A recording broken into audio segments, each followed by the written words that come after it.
പ്രിയപ്പെട്ട സുഹൃത്തുക്കളെ, നമസ്കാരം. ഇന്ന് 2026 ഫെബ്രുവരി 23 ആയിരിക്കുന്നു. ഞാൻ ഇതുവരെ ചെയ്തുകൊണ്ടിരുന്ന വീഡിയോ അധികവും രാഷ്ട്രീയ വിഷയങ്ങളുമായി ബന്ധപ്പെട്ടുള്ളതായിരുന്നു. ഒരു സ്പോക്കൺ ഇംഗ്ലീഷുമായി ബന്ധപ്പെട്ട ഒരു വീഡിയോ, അല്ലെങ്കിൽ കമ്മ്യൂണിക്കേറ്റീവ് ഇംഗ്ലീഷ് എന്ന് പറയാനാണ് എനിക്ക് കൂടുതൽ ഇഷ്ടം. കമ്മ്യൂണിക്കേറ്റീവ് ഇംഗ്ലീഷുമായി ബന്ധപ്പെട്ട ഒരു വീഡിയോ, പിന്നെ സാമൂഹ്യ അല്ലെങ്കിൽ വാണിജ്യ മേഖലയിലൊക്കെ പ്രഗത്ഭരായിരുന്ന, നമ്മളെ സാമൂഹ്യ പരിഷ്കരണത്തിനോ അല്ലെങ്കിൽ ഒരു മാറ്റത്തിനൊക്കെ ശ്രമിച്ച ഒരു പ്രധാന കേരളം ശ്രദ്ധിച്ച ഒരു വ്യക്തിയുടെ മരണം, അതുപോലെ വാണിജ്യ മേഖലയിൽ നിന്നുള്ളൊരു വ്യക്തിയുടെ ഒരു അസ്വാഭാവിക മരണം, ഇത്തരം വിഷയങ്ങളെക്കുറിച്ചാണ് നമ്മൾ ഡീറ്റെയിൽ ആയിട്ടല്ലെങ്കിലും വീഡിയോ ചെയ്തത്. അപ്പോൾ എനിക്കിങ്ങനെ തോന്നി, എനിക്ക് താല്പര്യമുള്ള രണ്ട് വിഷയങ്ങളുണ്ട്. ഒന്ന്, വിമാന അപകടങ്ങളെ കുറിച്ചുള്ള വീഡിയോകൾ ഞാൻ ധാരാളം കാണാറുണ്ട്. അതിൻ്റെ ഒരു പ്രധാന ലക്ഷ്യം, ഞാൻ കാണുന്ന അത്തരം വീഡിയോകൾ അധികവും, എനിക്ക് തോന്നുന്നു ആ ചാനലിൻ്റെ പേര് വൈനെക്സ്, WYNX എന്നൊരു ചാനലാണ്.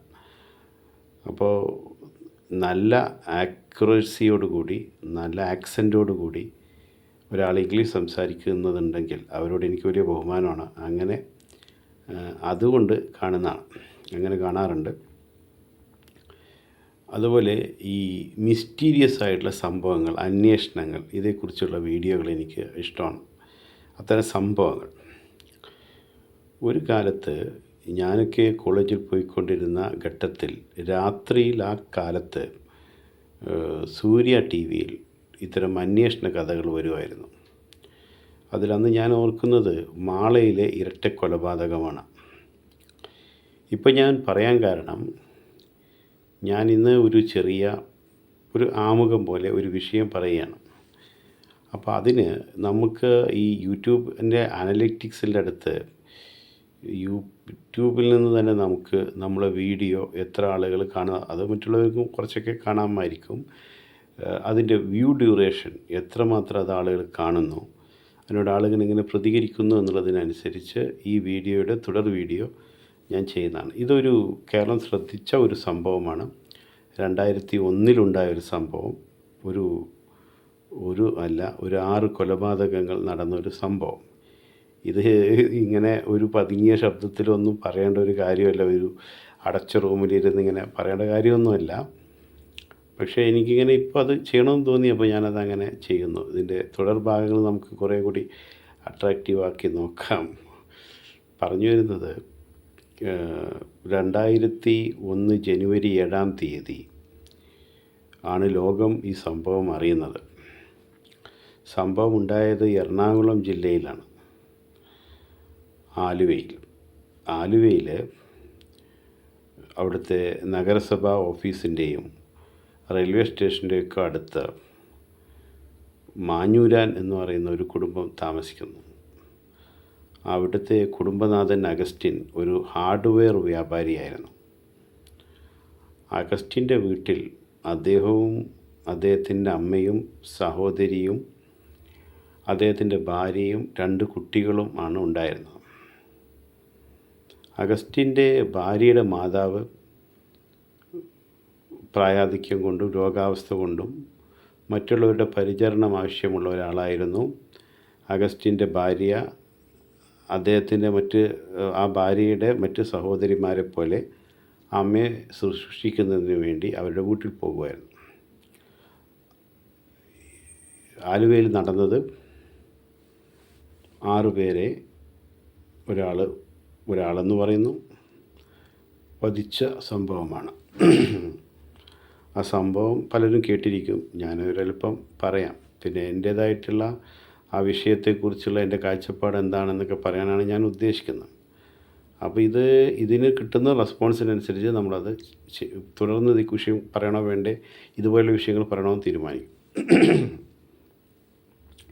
അവിടെ സംഭവിച്ചത്, ആ വീട്ടിലുണ്ടായിരുന്ന ഈ പറഞ്ഞ 6 പേരുമായിട്ട് അവരുടെ ഒരല്പം അകന്ന ബന്ധു ഇവരുമായി കമ്പയർ ചെയ്യുമ്പോൾ അത്ര സാമ്പത്തികമായ മെച്ചപ്പെട്ട നിലയിലല്ലാത്ത ഒരു ബന്ധു, ആ വീടുമായി ബന്ധപ്പെട്ട ചില സഹായങ്ങളൊക്കെ ചെയ്തു കൊടുക്കുന്ന ഒരു ബന്ധു, അദ്ദേഹത്തിൻ്റെ പേര് അദ്ദേഹം എന്ന് പറയാമെന്ന് എനിക്ക് അറിഞ്ഞുകൂടെ, ആൻ്റണി എന്നാണ്. അപ്പോൾ സംഭവിച്ചത് ഈ വീട്ടിലെ 6 പേരെയും കൊന്നു എന്നുള്ളതാണ്. അപ്പോൾ അതിൻ്റെ കാരണമായിട്ട് പറയുന്നത് ഈ വീട്ടിലെ അഗസ്റ്റിൻ എന്ന് പറയുന്ന കുടുംബനാഥൻ്റെ സഹോദരി ഈ ആൻ്റണിക്ക് ഒരല്പം പണം നൽകാം എന്ന് പറഞ്ഞത്. അയാൾ വിദേശത്ത് പോകാനിരിക്കുകയായിരുന്നു.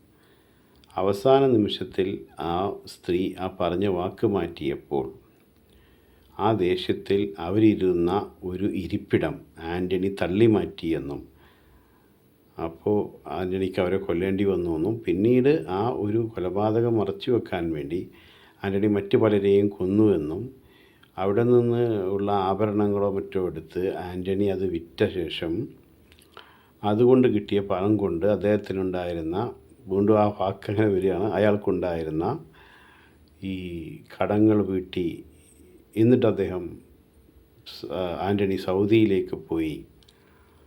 പിന്നീട് വളരെ ആസൂത്രിതമായ നീക്കത്തിലൂടെ ഒരു മലയാളിയായ ഡോക്ടറുടെ വീട്ടിൽ ഡ്രൈവറായിരുന്ന ആൻ്റണിയെ കേരള പോലീസ് ഇടപെട്ട് ഇങ്ങോട്ട് വരുത്തി എന്നുള്ളതാണ്. ഇപ്പം ഞാൻ ഈ വിഷയവുമായി ബന്ധപ്പെട്ട് ചെറിയ ചെറിയ കാര്യങ്ങൾ പറഞ്ഞ അവസാനം ബാക്കി കാര്യങ്ങൾ നമുക്ക് കൂടുതൽ പറയാം. ഇത് വിഷയത്തെക്കുറിച്ച് എൻ്റെ ഒരു കാഴ്ചപ്പാടോടെയൊക്കെ ഉൾപ്പെടുത്തി അവസാനം പറയാം. അബ്രഹാം സാർ എന്ന് പറയുന്ന ഒരു DYSP ആയിരുന്നു ഈ കേസ് പ്രധാനമായും അന്ന് അന്വേഷിച്ചതെന്നാണ് ഞാൻ മനസ്സിലാക്കുന്നത്. മറ്റു പലരും ഇത് ക്ലെയിം ചെയ്യുന്നുണ്ട്. അത് അങ്ങനെ ക്ലെയിം ചെയ്യുന്ന ആളുകളെ പ്രേക്ഷകർ തിരിച്ചറിയുകയും ചെയ്തിട്ടുണ്ട് എന്നാണ് എനിക്ക് തോന്നുന്നത്. മറ്റൊന്ന്, ഈ കേസുമായി ബന്ധപ്പെട്ട് ഈ കേസ് CBI കോടതിയിൽ വന്നപ്പോൾ ആ കേസിലെ വാദം കേട്ട ജസ്റ്റിസ് കമാൽ പാഷ സാറിൻ്റെ ഇതേക്കുറിച്ചുള്ള വിവരണം ഞാൻ വീണ്ടും കേട്ടു. അപ്പോൾ അദ്ദേഹം പറയുന്നത് ഞാൻ ഓർക്കുന്നത്,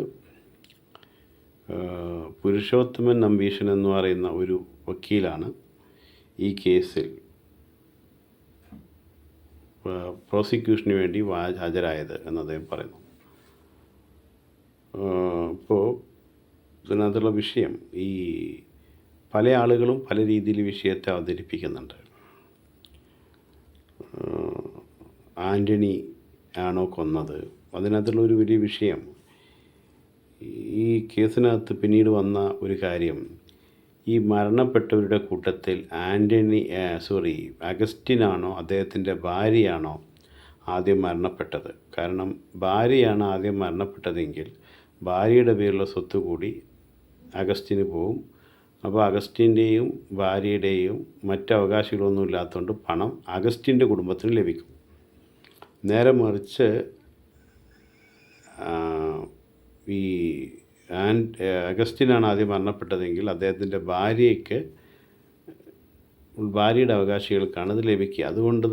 അതുകൊണ്ട് നമുക്ക് പറയാൻ കഴിയില്ല, അവർക്ക് സസ്പീഷൻ ഉള്ളത് കൊണ്ടുകൂടി ആയിരിക്കാം അഗസ്റ്റിൻ്റെ ഭാര്യയുടെ കുടുംബം ഈ വിഷയത്തിൽ ആൻ്റണി അല്ല അത് ചെയ്തത് എന്ന് കരുതിയിരുന്നു.